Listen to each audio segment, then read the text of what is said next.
My husband passed away when our kids were 1 and 4. It was a really tough time and my in-laws were amazing. They took care of me as much as they did the kids. His sisters made us meals and their husbands helped with the yard and housework. I once called my father-in-law to come get us from the grocery store because I had a breakdown when some lady was rude. He arrived with my mother-in-law so they could take care of the kids and get me and my car home. After I put myself back together about 8 months later, they were still there for me. They would help with the kids while I worked. When I went back to school, they supported us. After I graduated, the best job I could get was a fair distance away, but it was in a city where I have family. We talked and prayed about it, and they said they understood why I needed to plan for our future. The problem is that they always want to see the kids, which is great. They're wonderful people and the kids and I love them. However, I'm starting my career late in life. I cannot afford to take a week off work to take the kids a couple of states over, or to fly there for a weekend visit, and the kids are too young to travel by themselves. The kids and I spent Thanksgiving with my mom and dad and Christmas with my in-laws. It's only been a month and now they want the kids and me to come back for my mother-in-law's birthday, to the lake this summer and to do many other things. I will not be able to save any money if this keeps on. I finally spoke with them and it was clear that I wanted them to be a huge part of my children's lives, but if they wanted to see them that much, they needed to contribute money. For example, I said they could have the kids for 2 weeks this summer, but would have to either pick them up or drop them off. I would do the other, and that they could come to my city to visit instead of always expecting me to drive there.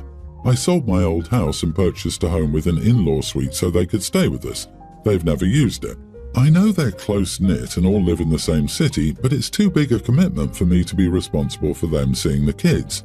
They were upset that I was being this way, and one of my sisters-in-law called me to tell me that her family was disappointed that I was being this way after all they did for us. I feel bad, but I'm just unable to do everything they want without them helping financially. Am I the idiot for demanding my in-laws to pay if they want to see my kids? Not the idiot. Your in-laws sound like they've been incredibly supportive and it's clear you appreciate everything they've done. However, there's a practical aspect to consider here. You're not just starting a new career, you're also a single parent balancing work, kids and life. It's not unreasonable to ask for logistical and financial support if they want frequent visits. The entire problem is that OP isn't properly communicating the situation to them. Her phrasing is terrible. She needs to lay it out for them very clearly and say, "The last thing I want to do is prevent you from spending time with the kids. I want you to see them frequently and have the best possible relationship with them, but my finances are precarious and I literally cannot afford to bring the kids to you any more frequently than I already am because every time I visit you it costs a ton of money. These are all the alternatives, including you coming to visit us. I'm sorry, but you are the idiot for your terrible communication." Yikes, you need to contribute money sounds like exploitation. I disagree. OP bought a house with an in-law suite. They're the ones who don't want to use it. At this point, I wouldn't want to carry 100% of the travel costs either, if they can't even manage to visit once instead of having her fly over. I mean, for Christmas it made sense, and for the birthdays of mother-in-law and father-in-law, but the other times they could choose to visit her instead. If they want to see them more often, they can use the guest room she got for them. That's all the compromise that's needed. My parents were well off and worked hard, but they were neglectful towards me. By the time I was 10, they decided I didn't need a nanny anymore, and then I didn't have parental figures. They spent all their time and energy at work and didn't have time for me. When I met my wife, she was a vibrant, intelligent, caring woman. She would give you the shirt off her back. We spent hours and hours together talking about everything and anything, but it gradually slowed down. She would come home from work, crawl immediately into bed and watch TikTok for the next 3 hours. She wouldn't engage, barely do anything, and only do chores sometimes, ending up paying for someone to do her share. She would always say she was tired and then stay up all night sometimes, or sleep for 18 hours. Seeing her glued to her phone or computer instead of engaging with me wasn't very good. I asked for a separation. It was tough because she cried and begged me not to, and I still loved her, but being with her was like a flashback to my parents. We both knew that separations basically always end in divorce. An old friend of my wife's recently reached out to me and cussed me out. She told me that my wife had cancer and how dare I leave her during a tough time. I had no idea she had cancer. I asked my wife why she'd hidden it from me. and she said that I was divorcing her and she didn't want to guilt trip me into staying or be manipulative. I asked her how long she'd known. She found out 3 weeks after we separated. I told her she should have told me. I had noticed her hair seemed thinner and she just seemed frailer overall, but she brushed it off as stressed. Honestly, I'm really upset that she didn't tell me. Do I have a right to be? Am I the idiot? Edit, I didn't jump to divorce. I pushed her to go to the doctor, and the doctor said she was just lazy, not depressed. My wife also said she wasn't depressed, she just didn't want to do anything after a long day at work. I pushed her to find out why she was so tired. She got blood tests, which came back normal. Then she said taking time off work to go to the doctor was annoying, so she gave up. You're separated. You're heading to divorce. You couldn't handle her when all she did was sleep. Do you think you'd stick around with a cancer diagnosis? Are you kidding me? You are the idiot. You noticed her hair was thinner and she looked frail. Something was physically wrong with her and her doctor was dismissive. You are her husband. You should have been her advocate when she was too weak to advocate for herself. You were so wrapped up in your emotions and childhood trauma that you neglected your wife. Yeah, it's pretty clear that if he loved her more, or at all, he would have made more effort. It wouldn't have taken much more effort to clear the near zero amount he had put into his marriage so far. Me. She looked sick, but whatever. Me. Her doctor said she was lazy when those symptoms were screaming depression and maybe something else. Sounds like a crap doctor. He needed to be her support and get her to a doctor who would listen. He failed her. He doesn't get to continue to hear about her life if he's decided to cut her out and she doesn't want to share. OP, you left her. Anything happening in her life after you threw your marriage and your wife away because she was struggling is none of your business. She owes you nothing. My husband, 42, Daryl, and I, 42 female, have 3 kids, 18 male, a young teen female, and a tween female. We've been together since we were 15 and married since we were 18. I've never really had any contact with his father. He has always been distant with him and has made sure to keep me away as well. So I don't know much about his father other than the few things he's brought up only once or twice. He has mentioned that he hates his father, that he was an idiot, and that he would mistreat him and his sister every day. His mother took her own life when he was 13, and he's been in therapy since. So his relationship with his father is practically non-existent. All he has as a real family is his younger sister. My contact with his father had only been before we got married. Daryl has always tried to keep me as far away from him as possible. I've only interacted with him when I first met his family and when he graduated high school. When we got married at 18, he cut all contact with his father and prohibited me and our kids from ever contacting him or inviting him to anything. That included our wedding, kids' special days, and so on. They've never met their grandpa and it's always bothered them.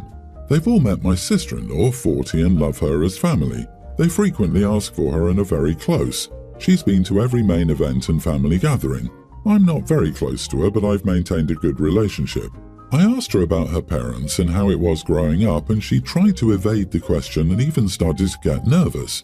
She refused to answer my question and changed the subject. Daryl never really told me much about it either, and has reacted the same way when our kids have asked him about his family. On Thanksgiving, we had a family dinner. My whole family attended. Of course, my sister-in-law attended. Everyone got wasted and had a good time. That was until my youngest asked if Grandpa would attend this year. My other kids jumped on the bandwagon and bombarded her with questions about why he was never here. She got overwhelmed and stormed out. My husband scolded them and went to make sure his sister was okay. When we got home, he told them never to bring him up again, to erase even the thought that Grandpa does not exist. This lit a fire under all of them because to them it seemed like a mystery, a hidden character who they were dying to meet. Since then, they've hounded me about it. Mom, I want to meet Grandpa. Mom, why isn't Grandpa around when yours is? Why don't you invite Grandpa over? All I could tell them was that Dad didn't get along with Grandpa and that Grandpa was mean to him. It didn't seem to shake their resolve to meet him. I've brought it up to my husband. If his kids want to meet their grandpa, maybe they should get to meet their grandpa at least once. They deserve it. He didn't like the idea and told me never to bring up this subject again. He told me that they would never meet that man. He didn't care about how much our kids wanted to meet him. He again prohibited me from ever contacting his father, let alone letting his kids meet him. My kids continued to hound me and beg me to visit Grandpa. I felt bad for them and thought maybe they should meet him just once. They deserved at least one visit. I convinced myself that it was okay and eventually agreed to do it. I told them that this would be our little secret and not to tell their father. Their faces lit up, and throughout the week they would ask if I was taking them today or tomorrow. So I took them to see their grandpa this upcoming weekend. I told my husband that we were going to the mall and that we would be back late. When we got home, my husband greeted us and ordered takeout. His sister was there as well, already chowing down.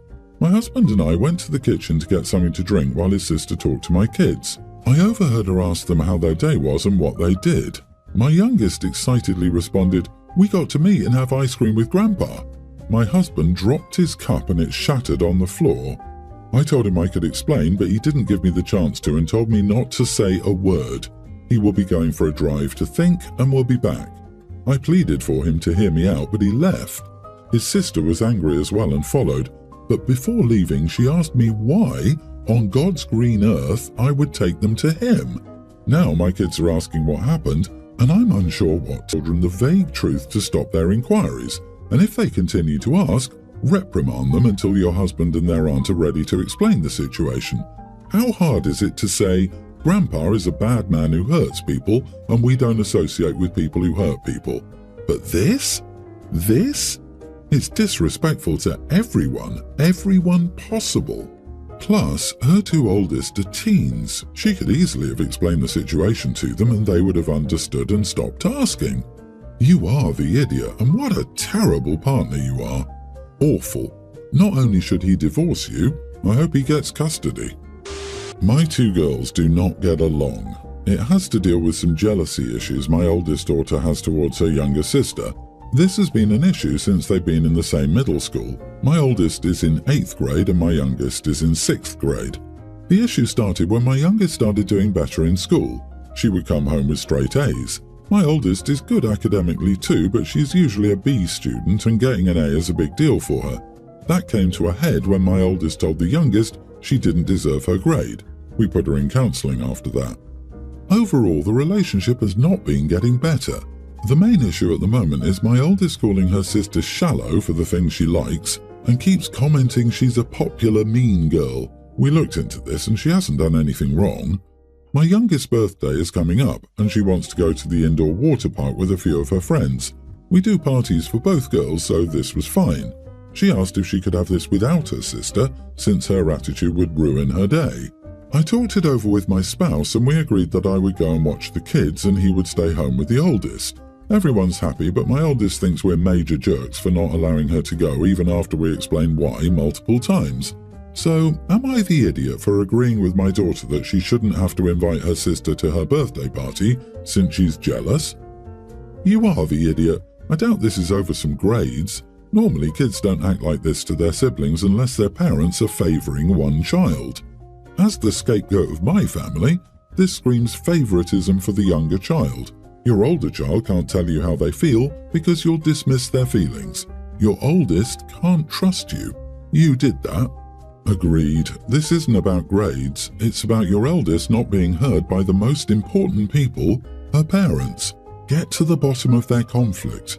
Inaction only favours the abuser, not the victim. Go to a counselling session with your eldest, where she will feel safe to be completely honest with you while a mediator oversees. And get the report cards off the fridge. You're only encouraging competition. Are you serious? Lots of siblings act like this over perceived slights. Teen girls are notoriously mean to sisters. Sibling relationships are complicated, and it is very, very common for siblings not to get along or suffer from jealousy. OP's not the idiot. Mean sister is reaping the consequences of her actions. Your youngest is entitled to her birthday parties even if there was no bad blood. Your youngest deserves to have a fantastic birthday without the mood being ruined. I get it, it's tough for your older daughter, but sometimes separate plans are the way to go. The older sister must learn that she can't act this way and then expect favours from the wronged party. Even though we're no longer together, my ex, Alex, and I still hang out and are in the same friend group. Alex is transgender, male to female. She came out to us after we'd broken up, but she likes to keep it on the down low with new people until she's comfortable with them. One of our friends had a party with all our friends a while back, and Alex and I were both there with our new significant others. During the party, we talked about living with our significant others. It was just about silly things and each other's quirks, all in good fun. One friend brought up how her girlfriend always steals his hoodies. I brought up how I also had to deal with my girlfriend borrowing my clothes all the time, and I never had that problem before since it was my first time living with a woman. Alex's girlfriend overheard and laughed and said, "Well, you mean besides Alex?" I maybe awkwardly laughed and said like, "Oh yeah, I guess that's true." I think maybe it made Alex's girlfriend suspicious since she continued and was like, "How did you forget?" Alex said you guys dated for years and were very serious. At that point, Alex made an excuse to leave. Things were awkward as they left since Alex's girlfriend knew something was up. Alex later told me that she wasn't ready yet to tell her new girlfriend about her being trans, and that I was such an idiot for outing her by basically forcing her to have the conversation before she was ready and ruining her relationship. I didn't mean to, though. I was bringing up something and agreeing with something someone else said about something similar to my own experience with my new girlfriend. Things were awkward with the friend group because Alex started being passively hostile to me, like she would straight up pretend I'm not there if we're in the same place with friends. So now our friends have started not inviting her since they say she's made things awkward. So Alex is saying I'm purposely turning our friends against her. I wasn't trying to do that either, but I honestly don't want to convince them to invite her again because I don't want to be around her anymore. Not the idiot. How are you in a whole relationship without telling your partner this? That's so crazy. You experienced dating Alex entirely as a man when dating. You can't and shouldn't be required to alter your memories retroactively. Advice? Don't be friends with exes. You didn't out her, someone else did. You didn't do anything wrong. You sure as heck didn't do anything on purpose. I believe she has no business dating anyone for a significant amount of time without being upfront with them about it. People have a right to make an informed decision about who they're dating. If you are at the point of calling her your girlfriend, she should know the truth going in. Oh dear Alex, you are your own worst enemy.